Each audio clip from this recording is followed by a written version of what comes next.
제가 지금 이런 그 상황들을 좀 쭉 바라보면서, 어, 참, 이게 목회자로서 너무 참 죄송하기도 하고, 어떤 부분에 대해서 내가 참 죄송하게 생각이 드느냐면은, 사실 교회가 지금까지 정상적으로 계속 복음만 쭉 전해왔었더라면, 이런 상황에서 성도들이, 이 마지막 때 하나님께서, 성도들을 어떻게 쓰실 것이며, 또 우리가 마지막 때 어떤 믿음으로 준비가 되어 있어야 할 것이며, 그래서 사실 이런 시간이 왔을 때 우리가 정말 해야 될 일도 하나님께서 마지막 때 해야 될, 이게 마지막 한 일이잖아요. 7년 대환란이.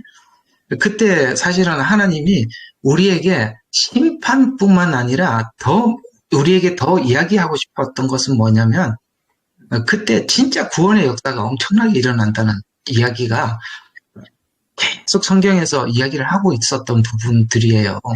그래서 이제 이 마지막 때가 되면 될수록 우리가 하나님 마지막 주자로 준비되어지고, 이렇게 이렇게 이제 해서 우리가 이 마지막 시간을 맞이하기 위해서 준비를 하도록 그렇게 계속 교회가 이 복음으로 잘 준비시키고 다져 두었었어야 하는데, 그걸 이제 안 하고 지금 이런 상황이 오니까 몇몇 성도들만 이게 지금 그 시간이 왔구나, 이거 어떻게 하면 좋을까 하고 우왕좌왕하는 모습 보면은 참 많이 좀 마음이 좀 안타깝고 그러는데, 아까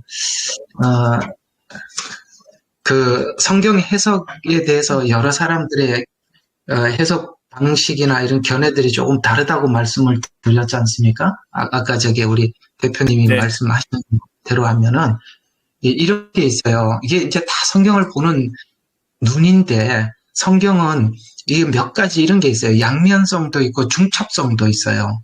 이게 이제 양면성이라고 한다면 뭐냐면은, 예를 들어서 뱀은 사단의 모형으로도 성경은 이야기를 하고 있지만, 뱀은 또 하나의 지혜를 우리에게 설명하기 위해서 동원되기도 하거든요. 이게 양면성이라고 하는 거예요. 그래서 너희들 뱀처럼 지혜로워라, 이런 말씀도 있고, 그 뱀의 간교함, 이렇게도 이야기하지 않습니까? 그러니까 뱀의 특성을 우리에게 사물이나 동물이나 아니면 나무도 동일해. 성경에 보면 나무도 많이 나오고, 그 다음에 동물도 많이 나오고 그래요. 그러나 이런 이야기들을 왜 하시는 거냐면은, 그 동물이 가지고 있는 어떤 특징이 있어요. 뚜렷한 특징을 가지고 우리에게 설명하기 위해서 하나님이 쓰시는 거거든요. 그래서 어떨 때는 사단이 이렇게 간교하지 않냐. 그래서 간교라는 말을 뱀의 행동을 통해서 그 간교함이 저런 거구나. 그 다음에 그러나 또 그 뱀은 공격해야 될 대상과 공격하지 말아야 될 대상에 대해서 자기가 선명하게 그걸 결정을 하고 정확하게 도망을 간단 말이에요. 그러니까 그걸 또 하나님은 지혜라는 것을 우리에게 가르치는데 그걸 또 그렇게 쓰고 있어요. 이걸 보고 양면성이라고 그래요. 그래서 노뱀도 나오고, 그렇게 이제 뱀이라는 단어들이 나오는 것들이 뱀뿐만 아니라 또 그런 것들이 좀 몇 가지 있죠. 또 하나는 이제 중첩성이라는 게 있어요. 그 중첩성이 뭐냐면은, 사실 이 계시록이라는 것은 구약에 있는 수많은 선지서 있잖아요. 선지서하고 소선지서. 그러니까 선지서의 한 권이에요. 그러니까 앞에서 선지서를 전체를 보는 눈을 구약에서 열고 들어오셔서 계시록을 보시면은, 계시록은 정말 쉬워요.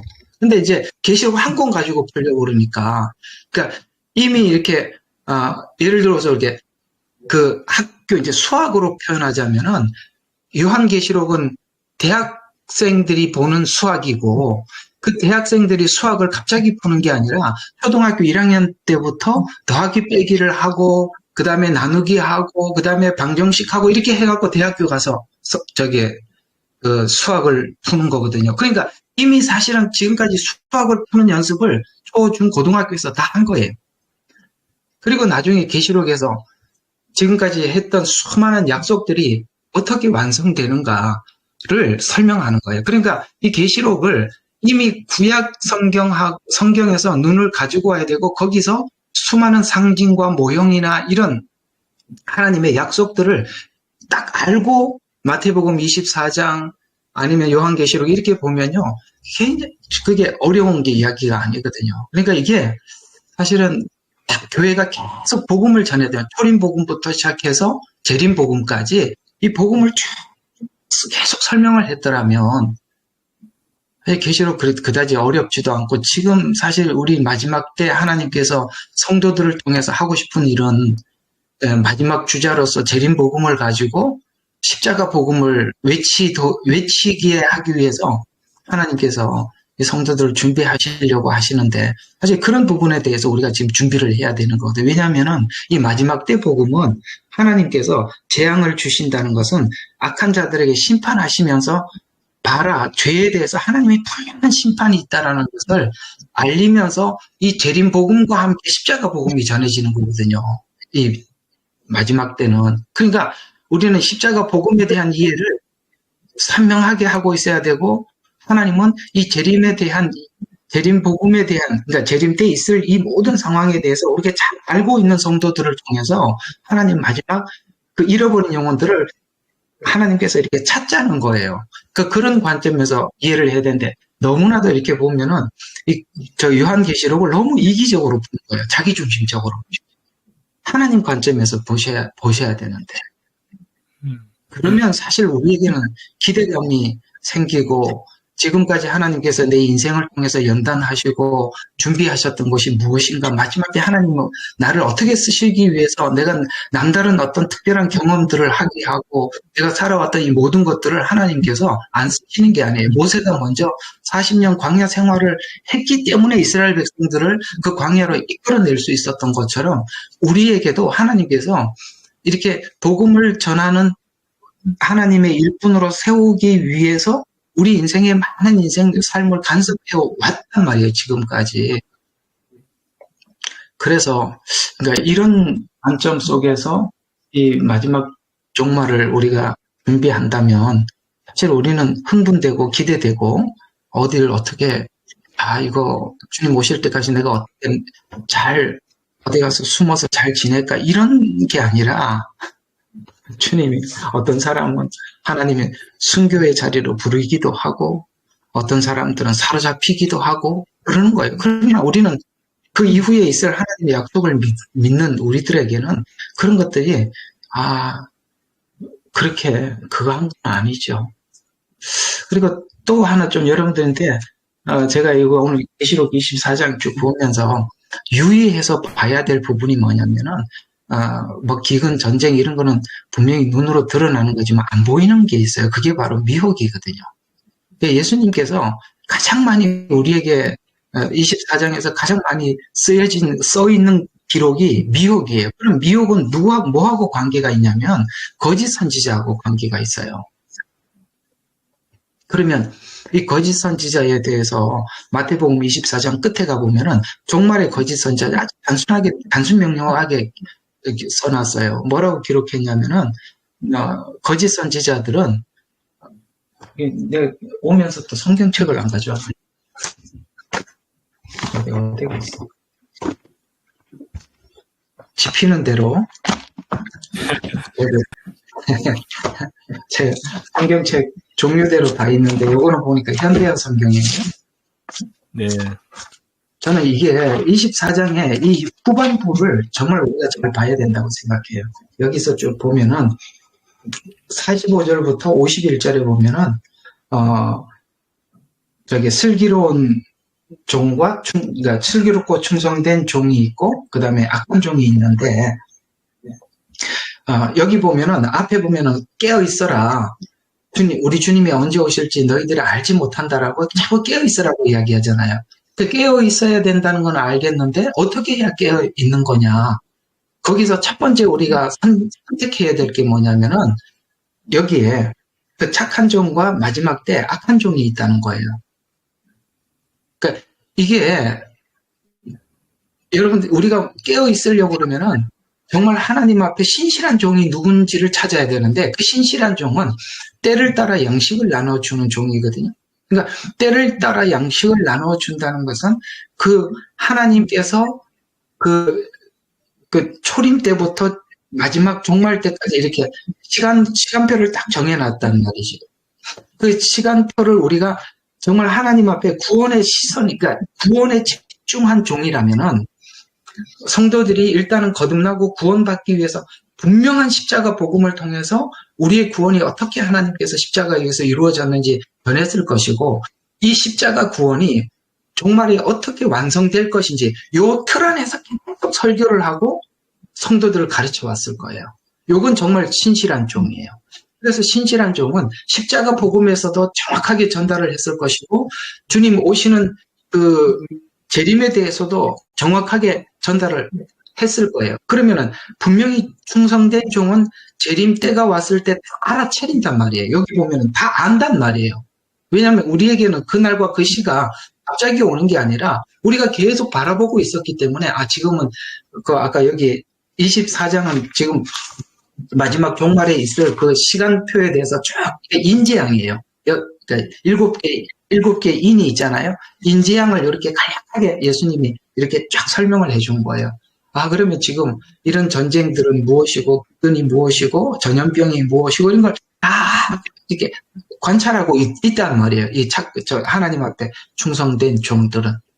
근데 마지막 때 누가 미혹을 당하느냐면, 여기 보면은 그 악한 종들이 있잖아요. 이 사람들한테 미혹을 당하는 거거든요. 근데 악한 종들이 하는 몇 가지를 성경은 이렇게 간략하게 기록하고 있는데, 하나는 뭐냐면 주인이 더디 오리라는 거예요. 이 얘기가 무슨 뜻이냐면은, 착한 종들은 주님께서 오시는 그 시간표를, 예언서를 쭉 이해를 하고 소화를 하고 지금 세상을 성경에 하나님이 예언한 관점 속에서 관찰을 하고 있는 거고, 악한 종들은 아니야, 지금 그게 그런 상황이 아니야. 네가 얘기하는 게 그런 게 성경의 내용에서, 성경에서 말하는 그런 내용이 아니야라고 성경에 보면은 서로 때린다고 하는데, 때린다는 이야기는 악한 종이 착한 종을 때린다는 거거든요. 반드시 마지막 때 하나님 앞에 거짓 선지자와 참 선지자는 반드시 충돌하게 돼 있어요. 때린단 말이에요. 그 다음에 술 친구들과 더불어 먹고 마신다고 이렇게 말씀하고 있어요. 이게 무슨 말이냐면은 분별하지 못하는 거다. 술이 취하면 사람들이 분별을 못한단 말이에요.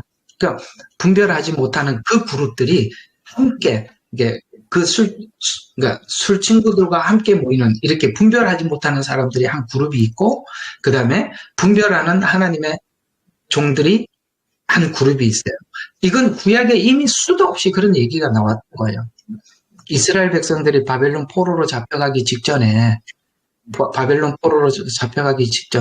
하나님의 참 종들은 사실 인원수가 몇 명 되지 않았어요. 여기 구약에 나오는 이 이름들 있잖아요. 선지자들 이름들, 이사야, 예레미야, 다니엘, 에스겔, 이런 사람들이 다 참 선지자들이지 않습니까? 그런데 참 선지자들은 하나님의 플랜, 하나님의 메시지를 정확하게 알고 있었고 정확하게 전달하고 있었지만은 사람들이 듣질 않았어요. 이유가 뭐냐면 자기들이 원하는 말을 듣고 싶어 했기 때문에 거짓 선지자를 자기가 선택한 거예요. 거짓 선지자들은 자꾸 평안하다, 안전하다 그렇게 이야기를 했잖아요. 그러니까 자기가 듣고 싶은 말을 들으러 가다 보니까 거짓 선지자를 만난 거예요. 사실은 우리가 거짓 선지자를 만나는 것은 거짓 선지자 욕할 거 하나도 없습니다. 우리가 선택한 거 아닙니까? 자기들이 그걸 듣기 싫어서 글로 갔는데 뭐. 저도 이렇게 해보면은 진짜 제대로 된 복음을 전하면은 사람들이 다 자기가 듣고 싶은 이야기 해달라는 거예요. 그러나 참 선지자들은 그렇게 할 수는 없죠. 하나님의 종인데 어떻게 사람들이 듣고 싶은 이야기를 합니까? 하나님 말에서 말을 전해야죠. 그래서 이 마지막 때 사람들이 미혹받는 거는 거짓 선지자가 많아서가 아니라 자기가 미혹받는 길로 자기가 스스로 찾아가는 거예요. 그리고 이 둘은 반드시 때린다라고는 이야기하는 것은 충돌이 있다는 것입니다. 그런데 거짓 선지자 그룹은 굉장히 커요. 그 그룹은 굉장히 커요. 그러나 참 선지자는 아주 소수예요. 학대받고. 그럴 수밖에 없어요. 그러면 하나님이 이 상태에서 그냥 이 상태를 내버려 두고 그냥 하나님이 심판하고 마는 게 아니에요. 어떤 일을 하느냐면은 이스라엘 백성들이 포로로 잡혀가기 전에 참선지자들 통해서 계속 하나님의 메시지를 전했어요. 근데 그들이 포로로 잡혀가서 드디어 생각하는 거예요. 내가 들었던 그 사람들은 전부 다 가짜구나. 진짜 에스겔이 맞았고 이사야가 맞았고 예레미야가 맞았구나. 그리고 그들이 회개하는 시간이 바로 마지막 7년 대환란이에요. 그 환란이 왔을 때 사람들이 아는 거예요. 진짜 선지자들의 메시지가. 그때 여러분들이 종말의 복음을 아는 사람들을 통해서 십자가 복음을 다시 전해서 하나님이 마지막 때 많은 영혼들을 건지려고 하는 게 7년 대환란이란 말이에요. 우리가 지금 내 몸 하나 무서워서 어디 숨어서 살까 도망다니까 이런 생각하는 게 7년 대환란 이야기가 아니라 하나님은 그보다 다른 계획을 가지고 있고 그래서 하나님 마지막 때 그 영혼들을 한 번 더 건지기 위해서 그래서 가장 많은 구원이 일어나는 곳이 7년 대환란 안에서 일어나는 거예요. 아멘. 그럼 그때 주자는 누구냐면은 이 복음을 아는 사람이란 말이에요. 그걸 여러분들이 계속 축적을 하고 준비를 해야 되는 거예요. 재림에 대한 시간도 알아야 되지만은 십자가 복음에 대한 교리적인 이해를 분명히 하고 계셔야 돼요. 구원받았다는 가장 분명한 증거가 뭔지 아십니까? 성화예요. 그리스도를 닮아가는 삶이에요. 지식을 채우는 게 아니라 이 말이에요. 이런 복음들을 들으셔야 하고 준비해야 하고 그렇게 준비된 사람들을 하나님 세우시는데요. 그러면 에레미야를 세우시고 에스겔을 세우던 그 과정들을 쭉 보면 마지막에 쓰실 종들을 하나님 그렇게 준비시키는 거예요. 다 구약하고 연결이 되어 있어요. 그래서 요한계시록은요, 구약 내용을 70%를 인용하고 있어요. 70%. 절대 요한계시록은 홀로 서 있지 않아요. 그냥 선지서 중에 하나예요. 간단해요. 그쪽 앞에 내용 다 알고 있으면 이거는 아무렇지도 않는 거예요. 두 번째, 반드시 성경은 이스라엘 관점에서 풀어야 된다는 거예요. 절대 교회로 바꿔서 쓰지 말라는 거예요. 교회로 바꾸는 순간 전부 다 헷갈리는 거예요. 요한계시록은요, 이스라엘 백성들에게 하나님께서 약속한 것이 실제 마지막에 어떻게 이루어지는가를 구체적으로 설명해 주는 거예요.